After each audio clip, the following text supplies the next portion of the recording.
Check,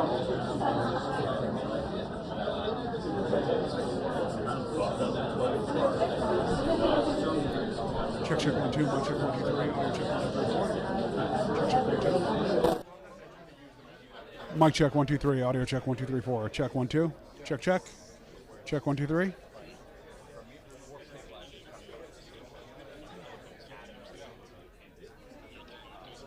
Mic check, 1, 2, 3, audio check, 1, 2, 3, 4. Check, 1, 2, check, check. Here comes Caitlin. We need to get this. Check, 1, 2, mic check, 1, 2, 3, audio check, 1, 2, 3, 4.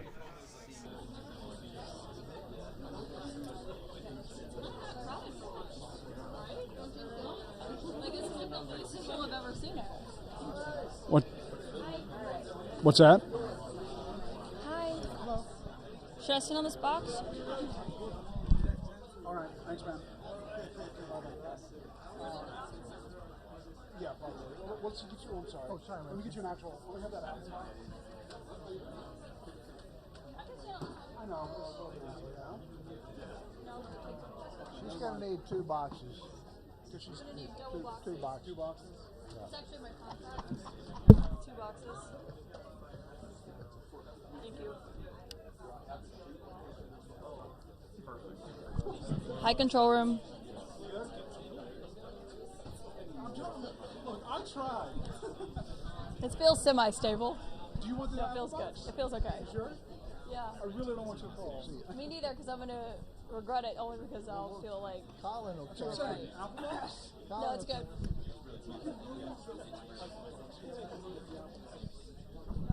All right, we let it go. I know. Hi, control room. Can you hear me? I'll be doing the briefing. Hi, control room. It's Caitlin. Let me know if you can hear me.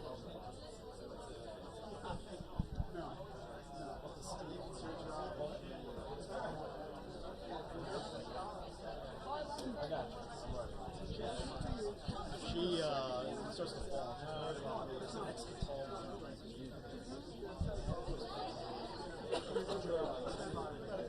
I'm also not hearing them. You want me to tell TJ that?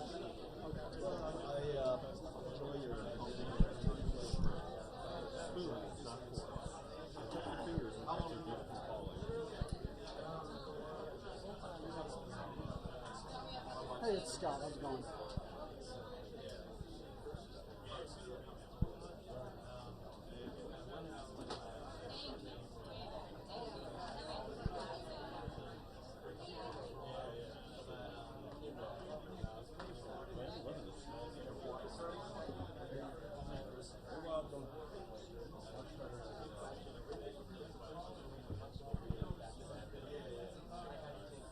I'm getting out of here now.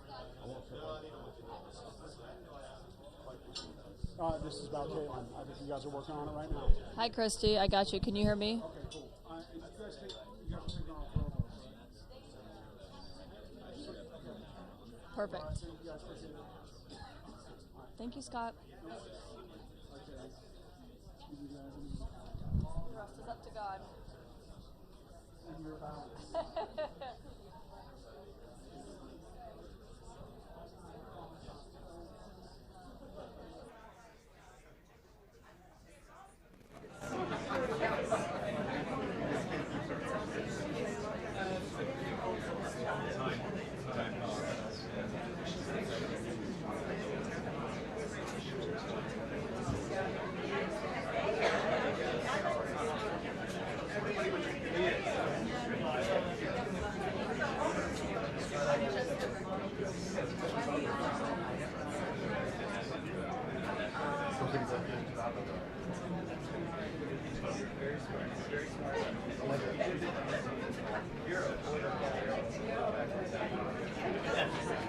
Copy Courtney, whoever else was talking. You were talking at the same time as Courtney, so I didn't hear you, so repeat that if it's important.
It'll happen at some point, so.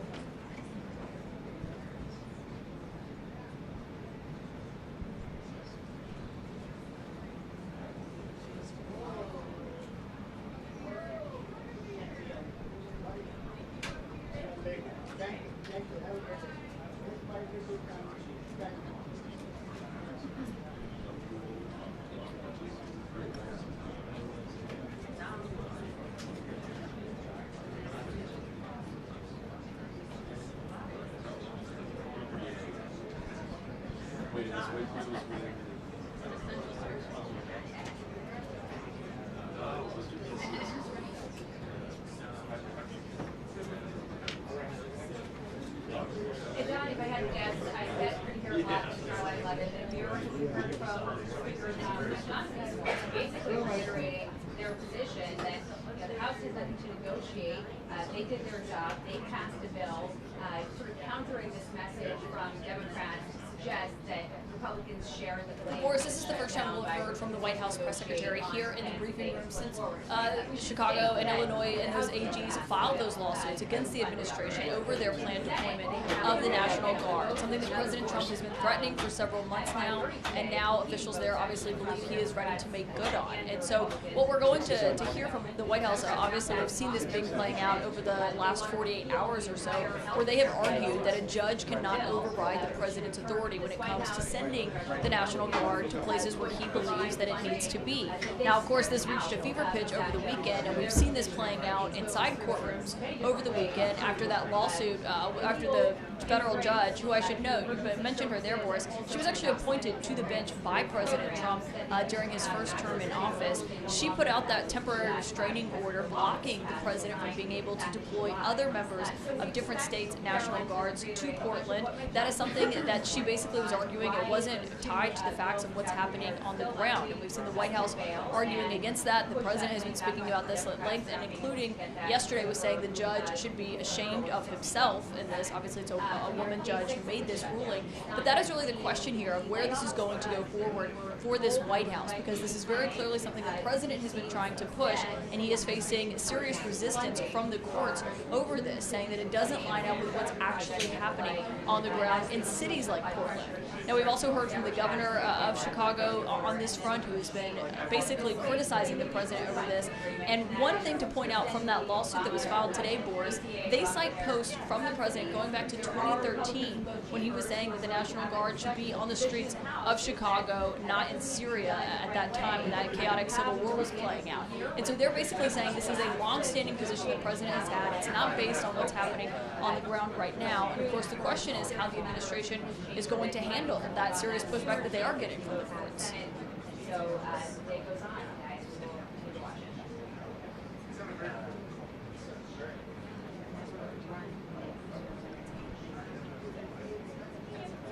So far, we haven't seen that materialize. It has certainly been a threat that they have made and something that they've described as their hand being forced to have to do that. Speaking of meetings that the president has had with his budget director, Russ Vought, we've not actually seen that come to fruition, though, but we have seen them pulling contracts left and right when it comes to infrastructure projects. We saw them reverse counterterrorism funding cuts just last week in the state of New York, and also we've seen this playing out in other areas, including from the Department of Energy canceling climate contracts.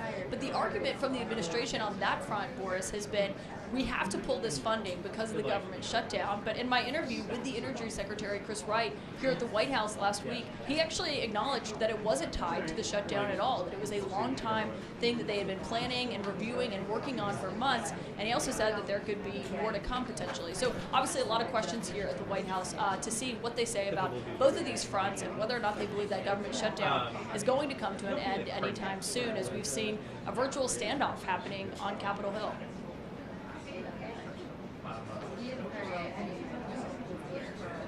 But even like for a phone? No, no. That's what like a phone laptop. If it's laptop or internet, no. Thanks, guys. I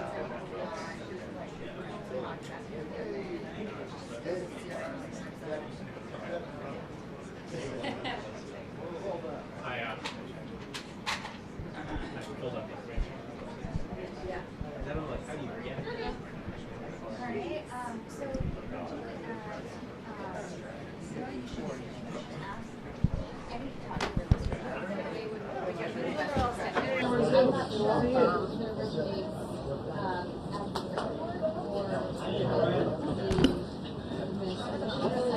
Yeah, it's like I gotta get a visa. It's like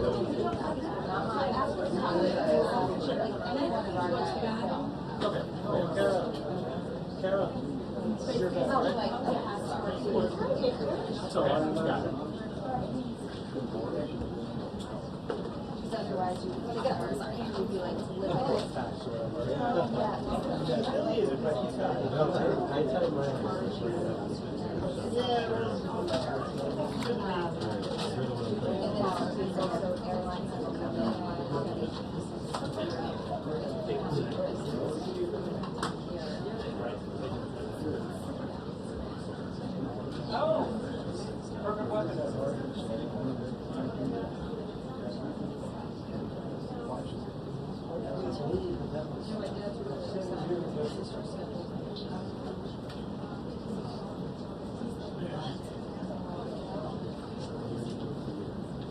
Yeah.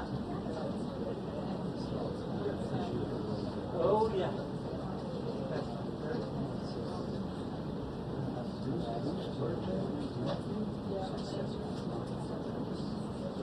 At various points.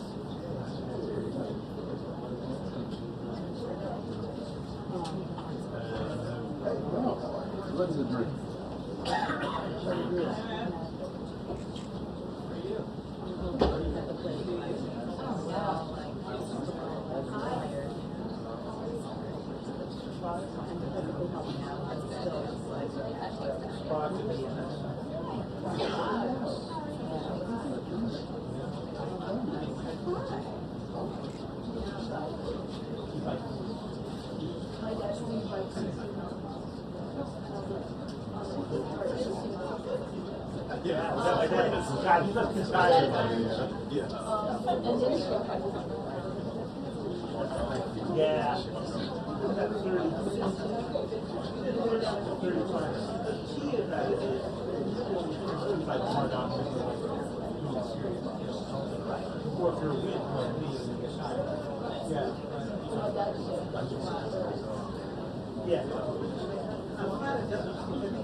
Thank you. I've been trying to type it in, but it's like someone's approving it, but it's like not. Thank you. We went that time. Thank you.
I did it.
Hey, Steve.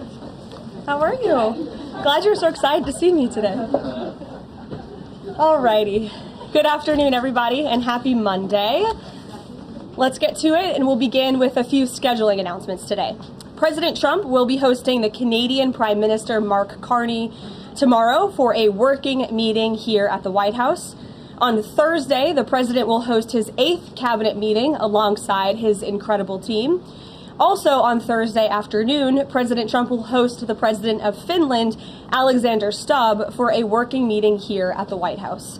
The president also wanted me to relay his congratulations to Japan for electing their next prime minister, a highly respected person who also happens to be the first female to hold the position for our great ally. While President Trump continues to negotiate peace deals, meets with world leaders, and celebrates the 250th birthday of our United States Navy, as you saw he and the First Lady do just yesterday, Democrats, unfortunately, are continuing to play political games. And we are now in day 6 of the Democrat federal government shutdown. Millions of American federal workers are under enormous financial stress as a result, wondering how they will pay their bills and take care of their families. If the Democrats do not vote to open the government tonight, federal workers will not receive their next full paycheck. Additionally, the special supplemental nutrition program for women, infants, and children will run out of federal money very soon. This program provides vouchers to buy infant formula, fresh fruits and vegetables, and other healthy foods for low-income families.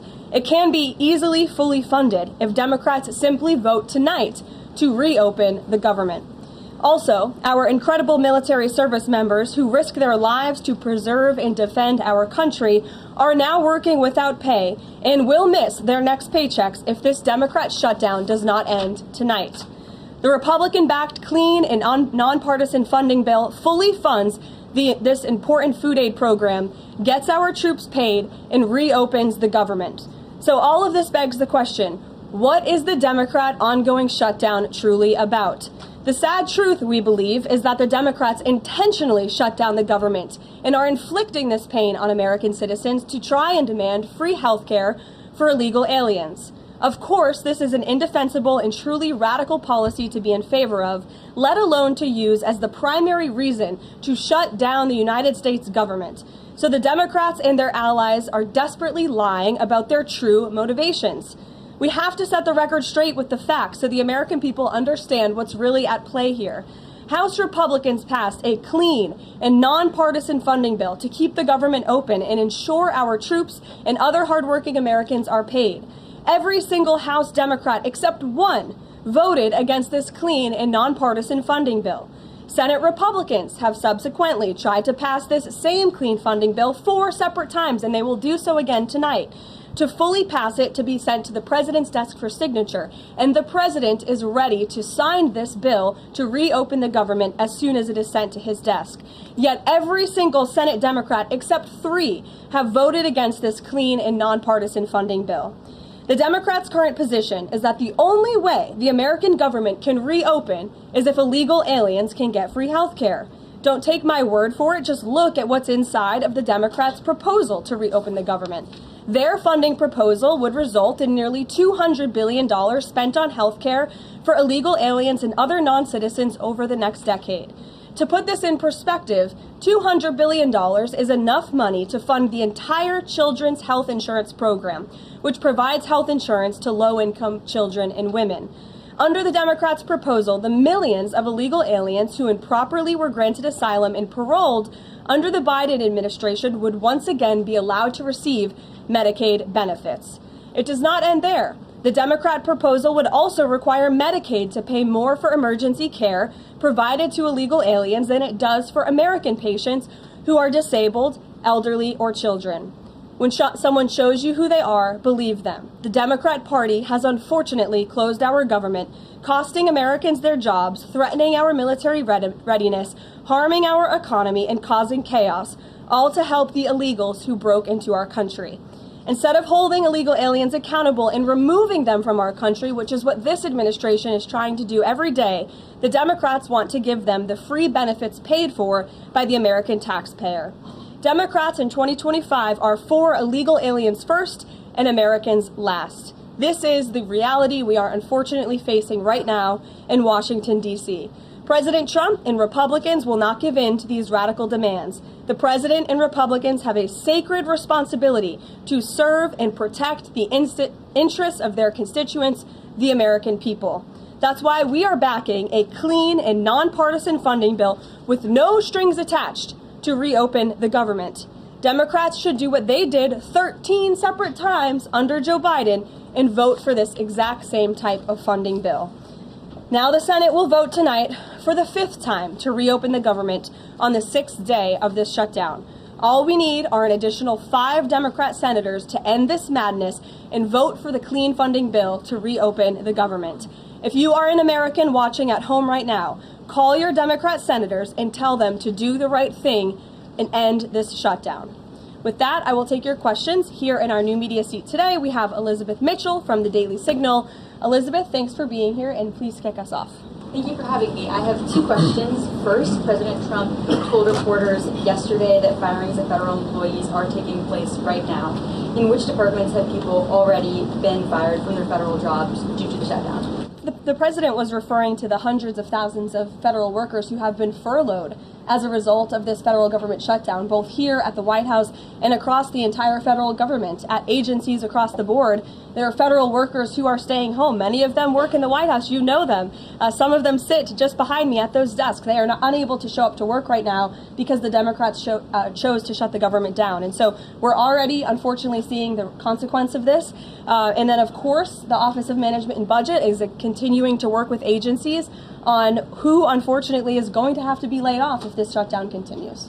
And Secretary Robert F. Kennedy Jr. said the FDA was required by federal law to approve the new abortion pill last week.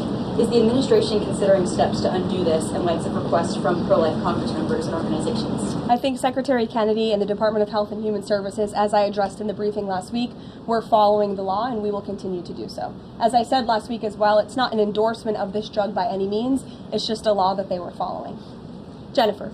We heard you say that you want people to call their Democratic senators. Is the president calling Democratic senators himself? Can you say what he's doing today to resolve the shutdown? Yep, I was just in the Oval Office. He was on the phone with Speaker Johnson. He's also spoken with the Senate Majority Leader, who are in touch with, of course, moderate Democrats and Democrats across the board, who we understand hopefully want to do the right thing by their constituents to reopen the government. So the president is being kept very well apprised of the ongoing shutdown on Capitol Hill. And of course, his position is very clear. There's nothing to negotiate, just reopen the government, and then we can talk about all the important issues facing our country. So he hasn't called specific members of Congress? Not to my knowledge, no.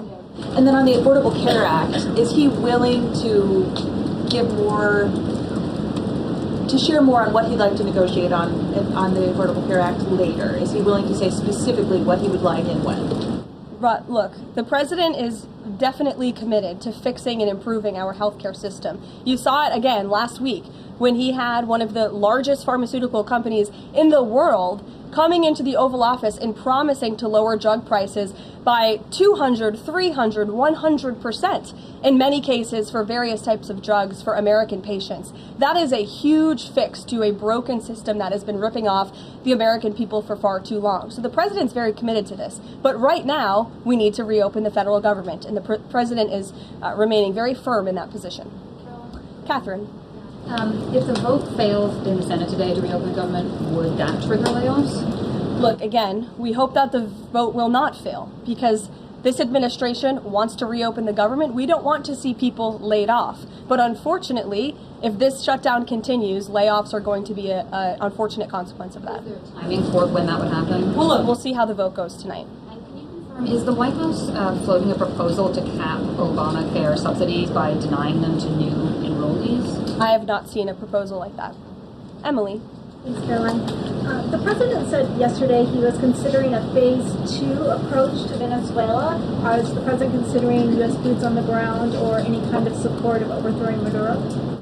I won't get into any specific proposals that are being considered by the president and his national security team, but I think we've been pretty transparent and clear in the administration's view of the illegitimate Maduro regime, and the president has taken very unprecedented, tough action to end the illegal trafficking of illicit drugs into our country from Maduro's illegitimate regime.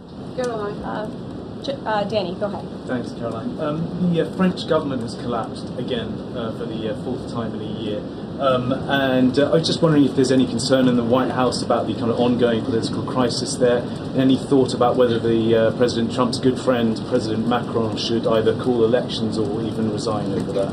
Well, I can tell you the White House and the National Security Council are very much aware of this situation, but I think it would be imprudent of me to weigh in on French internal politics from the podium, so I will reserve comment on that. Behind you, yes. What is President Trump's expectations for talks today and I guess this week in Egypt?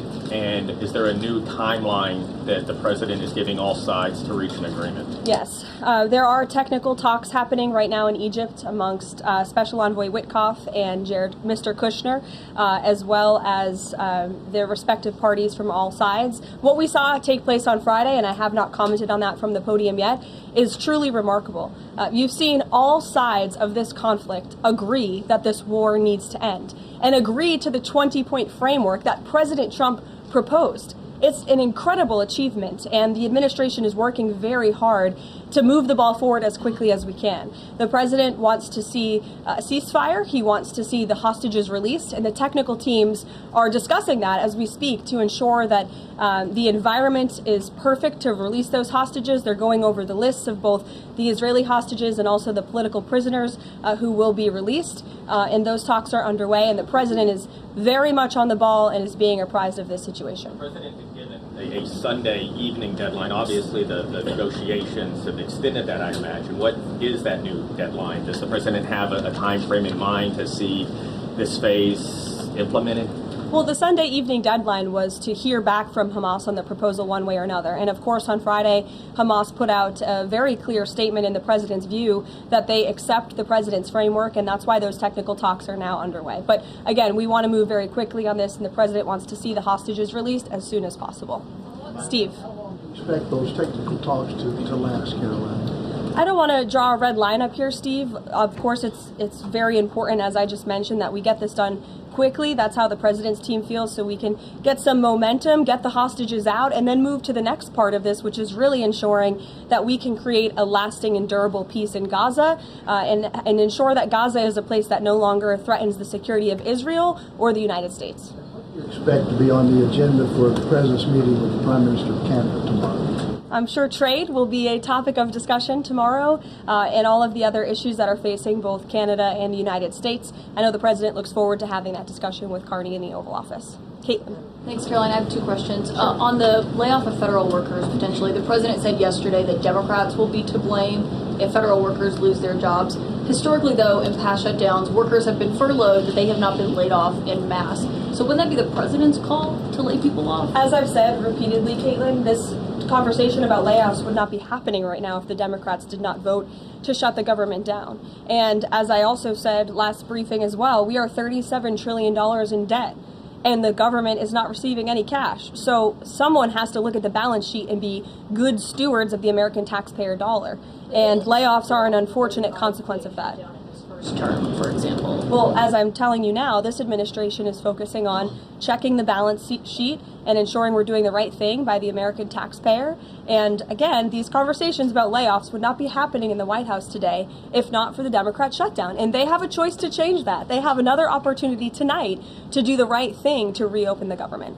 Joey. Judge over the weekend. Sorry, my second question. A federal judge over the weekend that the president had appointed to the bench in his first term in office basically argued that he could not deploy other states' National Guards to Portland. Basically said that it was untethered, his argument, to what is actually happening on the ground. Which local officials in Portland have said that the National Guard is needed there? With all due respect to that judge, I think her opinion is untethered in reality and in the law. The president is using his authority as Commander-in-Chief, U.S. Code 12406, which clearly states that the president has the right to call up the National Guard in cases where he deems it's appropriate.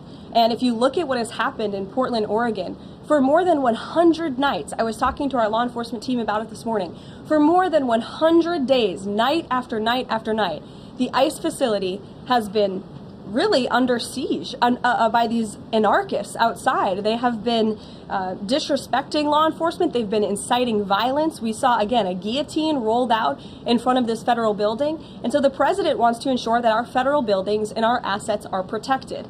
And that's exactly what he's trying to do. And ultimately, in the case in Los Angeles, that judge ruled in the Ninth Circuit, that panel of judges ruled that those troops could remain and that the president was well within his authority to do so. So we are appealing that decision. As you know, we expect a hearing on it pretty quickly. And we're very confident in the president's legal authority to do this. And we're very confident we will win on the merits of the law. But no local officials that you can point to that have said we need the National Guard? Because I spoke to the police chief of Portland last week. He said that the president's claims just don't match up with what's happening on the ground. I would encourage you as a reporter to go on the ground and to take a look at it for yourself, because there's been many members of the press, not press in this room, but independent journalists, some of whom we'll be inviting to the White House very soon to share their stories, because they have been in the middle of these riots and they have witnessed the anarchy that is taking place night after night. It's on video. You should play it on your show. You have a great opportunity on prime time on CNN to show your audience. Yeah, but you're probably talking to partisan Democrat officials who are opposed to everything this president does. You should also ask the people who live in Portland. We've actually heard from many members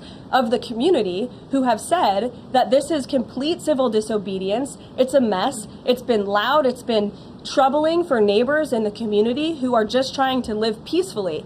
And these people are not there to peacefully protest. They are there to cause mayhem and havoc. Yeah, Karoline. Steven, go ahead. Thank you, Karoline. Two questions. First, do you have a reaction to reports that thousands of Cuban troops are deployed alongside Russia fighting in Ukraine? And on a very different matter, the president last week floated in an interview with our colleague Daniel from One America a rebate for tariffs of up to $2,000 per person. Is that plan contingent on the Supreme Court's upcoming ruling on the legality of the tariffs? And is the White House preparing for legislation to make that happen? Sure. On the first point, I have not seen that report, Stephen, but I'll check in with our national security team after this and we'll get you an update. To your second point about the tariff rebates, I think it's an idea that the president has discussed and floated with his team of advisors, but no decision has been firmly made at this point in time. Why don't we go to the back? Owen. Good afternoon. Good afternoon. A few days ago, President Trump demanded Jay Jones of Virginia get out of the race for condoning political violence in a text message against a Republican politician a few years ago. He hasn't left the race. He hasn't dropped out. What's the president's reaction? Well, as you know, I'm not at liberty to discuss political races from the podium. I think the president himself made his position very clear, and I think anyone could agree the messages that were sent by this Democrat nominee for Attorney General in Virginia are really shocking, alarming, and completely unacceptable. He was threatening to kill his opponent and his opponent's children, and that type of rhetoric has zero place in our country, and the president was absolutely right to condemn that. Please. Sure, go ahead. Thank you. The Democrats have questioned and scrutinized the president's comments about using potentially the military, American cities, as training grounds for the military. And when you look at Portland, Chicago, local and state officials say that their local law enforcement is able to handle the situations, these protests on the ground. The president says that Portland is burning, using that as justification for the National Guard in Portland. But when you look here in Washington, D.C., the president just last week said it is now a completely safe city, and there are still National Guard members on the streets that are not involved in ICE activities. Can you provide the justification for the White House here in Washington, D.C., why the National Guard members continue to be out on the streets? Because Washington, D.C. has invited the National Guard here. Why? Because the mayor is doing the right thing, unlike mayors in other cities like Portland, as Caitlin and others have pointed out, who refuse to see that there are positive results from when local law enforcement works with federal law enforcement to do the right thing on behalf of their citizens. And Washington, D.C. is no doubt a safer city right now, today, than it was a few months ago when President Trump started this initiative to make D.C. safe again. And the National Guard is still here because the president and the mayor agree that it's a good thing for the city. Just like you're seeing in Memphis, for instance. We'll have National Guard deployed to Memphis. We have federal agents who are on the ground working with state and local law enforcement. The state police in Tennessee are part of this effort. The local metropolitan police in Memphis are part of this effort. State and local law enforcement and federal law enforcement should be working together. And it's a shame that we see in some cities across the country that their mayors are just simply refusing to cooperate because they don't like Donald Trump. And that's what this boils down to. And I don't think any American would disagree that Chicago needs more law enforcement reinforcements, that they need more resources. Look at this headline from over the weekend. At least 30 people shot during the weekend in Democrat-run Chicago. 5 of them were killed in one weekend. This is completely unacceptable, and the president wants to make American cities safer, and he's willing to work with anyone to do it. If the courts allow you to ultimately send in the National Guard into Chicago and Portland, do Democrats not have reason to be concerned that there are long-term plans by this administration to keep U.S. military or the National Guard in American cities, like what we're seeing here in Washington? Why should they be concerned about the federal government offering help to make their cities a safer place? They should be concerned about this. They should be concerned about the fact that people in their cities right now are being gunned down every single night. And the president, all he's trying to do is fix it. And there has been a complete smear campaign by the Democrats and the media, quite frankly. I was reading Political Playbook this morning, one of the most inside the Beltway newsletters you can find. And you guys are framing this like the president wants to take over the American cities with the military. The president wants to help these local leaders who have been completely ineffective in securing their own cities. And we have already seen there's a positive formula for that. Look at Washington, D.C. The murder rate has declined significantly. Our streets are safer. People who live here feel safer. All of you in this room, I know you do. You just won't admit it. And it's a proven system that works, and the president wants to make America's cities safe again. And I don't think there's anything wrong with that. Michael. Thank you, Caroline. 2 questions, if I may. Because the mayor wants them. Michael. These talks in Egypt, if Hamas does agree to relinquish power and give it up, cede power to this transitional technocratic government, if that does happen, would the Trump administration then recognize a Palestinian state? Look, I don't want to get ahead of the technical talks right now, Michael. They're extremely sensitive. They're taking place, again, as we speak, and there's a lot of, there's many things to discuss, of course. This is, hopefully, we expect and we hope going to be one of the greatest peace deals this world has ever seen. And the Trump administration is working diligently and working very hard to get there. And as I said, Friday, all terms agreed. We have the Arab countries who are working with us. Of course, Israel has been incredible in cooperating with the president's plan and agreeing to it. And we're very hopeful, and we expect that to continue. You tweeted about this over the weekend.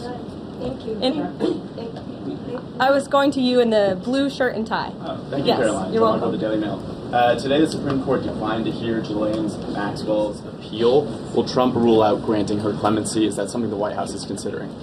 It's not something I've heard discussed. And we don't comment on clemency requests that may or may not have been made, but I'm certainly not tracking that one at this point in time. Karoline. Jordan, go ahead. Thank you, Karoline. So we're talking about these radical groups in Portland and Chicago. I know the president has spoken about potentially going after George Soros with RICO charges and for funding all of this violence. Has there been any update on that? And also, is the administration looking into the other nonprofits, maybe taking away their 501c3 status for funding this violence? And one more question. Sure. The financial backing of these groups, particularly Antifa, is certainly something the administration is looking into aggressively. And the federal government has never really been mobilized or tasked with doing that. So we're kind of kickstarting that into gear. The FBI is working on it alongside the White House's Homeland Security Task Force. We have our intelligence community looking into this as well. And even the Secretary of Treasury is involved with these matters since they are financial in nature. And we will continue to get to the bottom of who is funding these organizations in this organized anarchy against our country and our government. It's a question the American people have been begging the answer for many years, and we're committed to uncovering it. And when we do, I'm sure you'll be one of the first people to know.